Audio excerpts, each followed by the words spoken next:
Hello dear students. आज differential calculus में हम किसी भी साइक्लॉइड के शीर्ष पर रेडियस ऑफ कर्वेचर का मान न्यूटन मेथड से किस प्रकार से ज्ञात करेंगे यह डिस्कस करेंगे।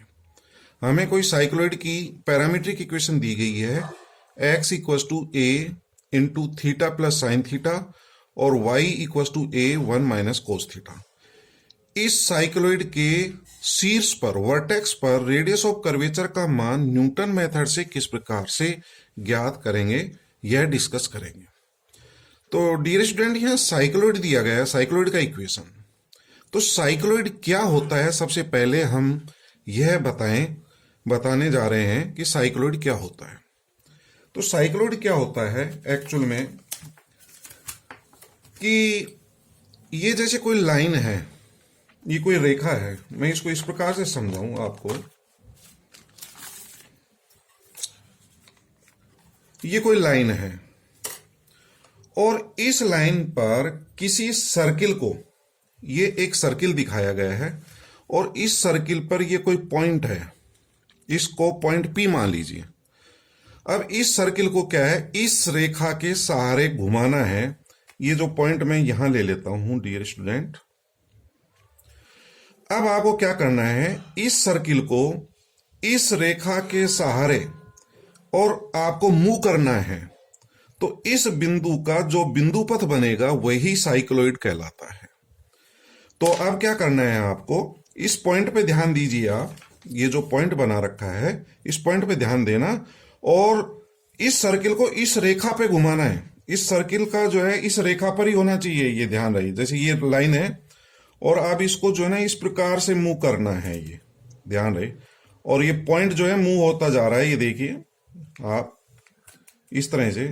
तो इस पॉइंट का जो भी बिंदु पथ बनेगा वही हमारा साइक्लॉइड कहलाता है। तो इस साइक्लॉइड को और अच्छी तरह से समझने के लिए मैं देखिए आपको एक एनिमेशन दिखाता हूं, उसको ध्यान दीजिए।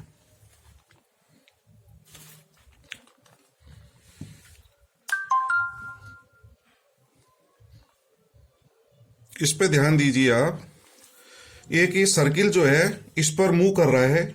यहां पर एक ये लाइन है और ये सर्किल पर ये जो पॉइंट है ये इस तरह से मूव हो रहा है डियर स्टूडेंट्स। देखिए ये कोई पॉइंट है, ये आगे जो है मूव होता जा रहा है। तो इस पॉइंट का जो भी पाथ होगा वही हमारा साइक्लॉइड कहलाता है, इस तरह से। और इस तरह से और आगे चलेगा तो एक जो है इसका पाथ और बन जाएगा आगे। इसी तरह से यदि चलते जाएंगे तो दूसरा साइक्लॉइड बन जाएगा। इसी तरह से इधर भी साइक्लॉइड बनेगा। तो ये जो पॉइंट है ये कस्प कहलाते हैं। तो अब आप समझ गए होंगे कि साइक्लॉइड क्या होता है। यहां पर एक ये लाइन है और इस पर एक सर्किल को रखा और वो पॉइंट इस प्रकार से मूव हो रहा है। फिर ये सर्किल जो है इसके सबसे नीचे के बिंदु पर आ गया ये पॉइंट और फिर इसी तरह से मूव होता हुआ फिर लाइन पर आ जाएगा। आगे चलेंगे तो इसी तरह का एक साइक्लॉइड और बन जाएगा, इस तरह से ये भी बन जाएगा। तो ये पॉइंट हमारे कस्प कहलाते हैं। और ये जो है मैंने एक सर्किल बना करके दिखाया है। ये सर्किल जो है आपका रोटेट हो रहा है, ठीक है डियर स्टूडेंट। तो ये आपके जो साइक्लॉइड हैं ये भी दो तरह के होते हैं। ये जो है पॉइंट इसका वर्टेक्स कहलाता है। ये इसके जैसे ऊपर घुमाएंगे तो इसी तरह से ऊपर भी साइक्लॉइड बन सकता है। तो दो साइक्लॉइड होते हैं जिनका वर्टेक्स एक तो डाउनवर्ड हो और एक अपवर्ड हो।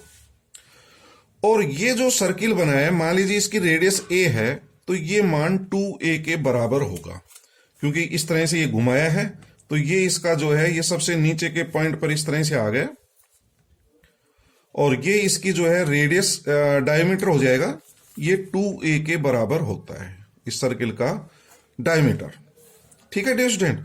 और ये जो सबसे नीचे का जो बिंदु है इसको हम कहते हैं वर्टेक्स। इस वर्टेक्स पर यदि कोई ये टेंजेंट लाइन बना दें, स्पर्श रेखा बना दें, तो इसको एक्स अक्ष मान लें और इसको वाई अक्ष मान लें, ठीक है डियर स्टूडेंट। तो ये कहलाता है इसका वर्टेक्स और इसके कोऑर्डिनेट होते हैं 0 0।